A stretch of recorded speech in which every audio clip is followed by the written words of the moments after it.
today is papunta kami ng salon dahil magpapa-ayos ako ng hair. Magpapa-hair treatment ako. Brazilian and color siguro kasi bumaba na yung color ng hair ko. And ayoko din yung buhok ko ngayon sobrang dry. So siya baka magpapagupit din. Ito nga pala yung lipstick ko from Pink Lash.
Paglawin!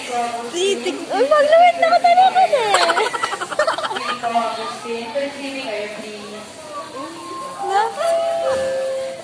Ano ba kasi Amerikano yan?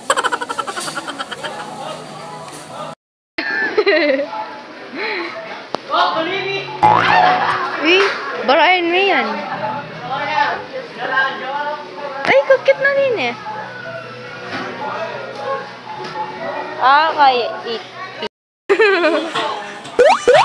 Uy, gagi.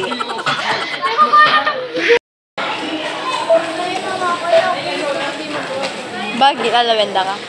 Foreigner ko eh. Ito tayo sa taas. Nasa pa ba?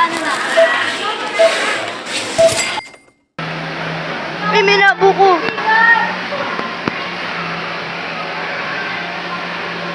Masali ka ganyan eh. Hintayin mo. Hintayin kita. Move ko pa si R.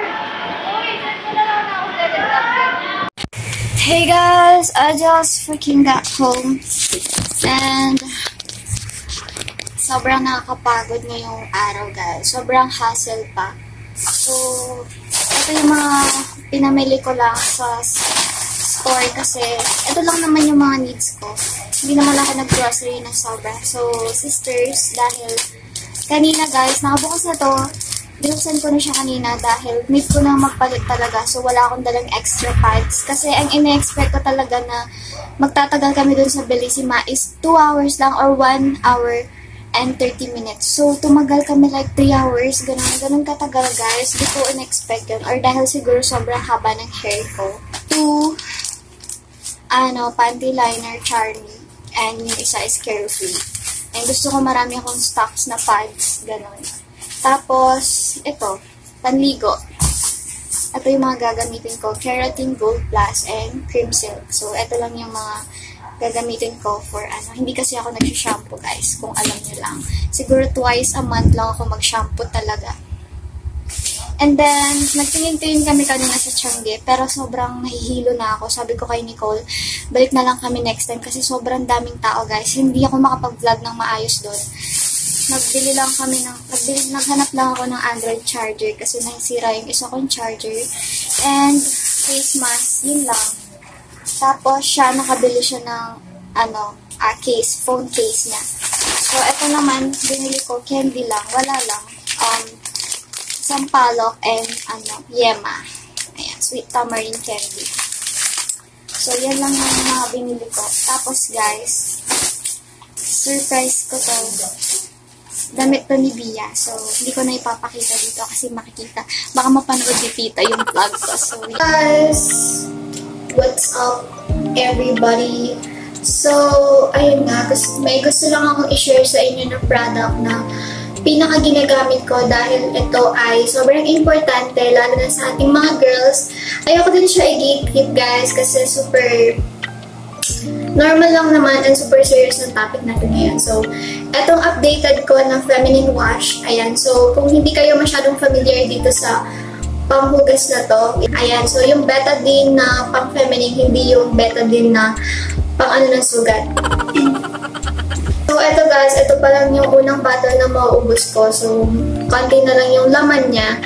Actually guys, naghahanap talaga ako ng perfect na pang-wash para sa ating bulaklak. Dahil, alam niyo yun, super duper itchy ko minsan, ganon. Or minsan hindi ako komportable kasi gusto ko laging nawawash talaga siya. So, siguro, kagaya ko din kayo na every kagising ko sa umaga, hindi ako maghugas talaga. So, siguro, every after ko umiihi, naghuhugas ako. So, ganito nga pala guys, yung tamang paghuhugas natin ng private part. Ayun, so, kapag gumagamit kayo ng mga feminine wash guys, hindi ibig sabihin, kada ihi nyo or kada umiihi kayo, naghuhugas kayo gamit ito. So, no. Dapat guys, every time na gumagamit kayo ng feminine wash, kada gising nyo lang, every afternoon, or pag maliligo na kayo, and bago kayo mag-sleep. So, bali 3 times lang, ganon. Kasi, pwede mo naman hugasan yan after ka umihi, using water only. Ayun, so bakit nga ba ako gumagamit ng feminine wash guys? Kasi hindi ako ganun komportable sa sabon lang. Kasi usually yung mga sabon natin is sobrang tapang ng amoy, sobrang bango, sobrang ano. So which is not good. So kailangan natin maghanap ng feminine wash na alam natin perfect para sa atin. And guys, this one is paraben free. Paraben free. Formula experience, gentle, and safe care without the irritation association with harsh chemicals. So, eto guys, meron siyang isa pang color nito, yung color pink. Gusto ko siyang i-try kapag bibili ulit ako. So, meron siyang color pink nito. So, napili ko is yung lavender kasi I love lavender scent. Ayun, so, gusto ko lang siyang i-share sa inyo guys kasi ako, honestly, hindi talaga ako iihi na hindi naghuhugas. Why? Kasi sobrang hindi ako komfortable na magsusuot agad ako ng underwear ko na hindi ako naghugas, ganon.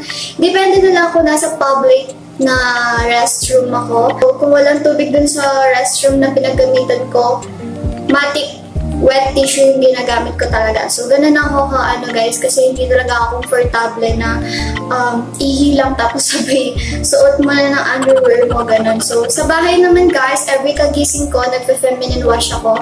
Ayun, so, syempre, ilang beses tayo ihi sa isang araw. Yun, sa kada ihi ko na yun is water lang yung ginagamit ko, hindi ko nagagamitin yung feminine wash.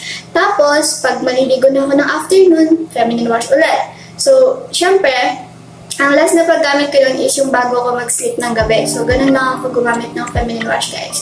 So, this one is important, very serious topic, and it's normal, guys, kasi syempre kailangan naman talaga natin linisin yan. Hindi naman natin siya pwedeng pabayaan. So, gusto ko lang siyang i-share sa inyo talaga itong aking bagong feminine wash. Kasi before, guys, is pH care talaga ako, yung color blue. Ito, wait lang. So, ito talaga yung aking feminine wash. Ayan. Pang ilan ko na to. Tingnan nyo. Paubos na rin siya. So, itong color blue na Cooling Comfort pH Care. Ayan. So, gusto kong umiba kasi medyo gusto ko rin makahanap ng perfect na feminine wash. So, nahanap ko itong Betadine Fresh Breeze Daily Feminine Wash. So, sobrang goods niya. Makakabili kayo nito guys sa supermarket kasi sa supermarket ko lang din siya nabili. So, yun lang naman guys. Thank you so much for watching. See you on my next one. Bye!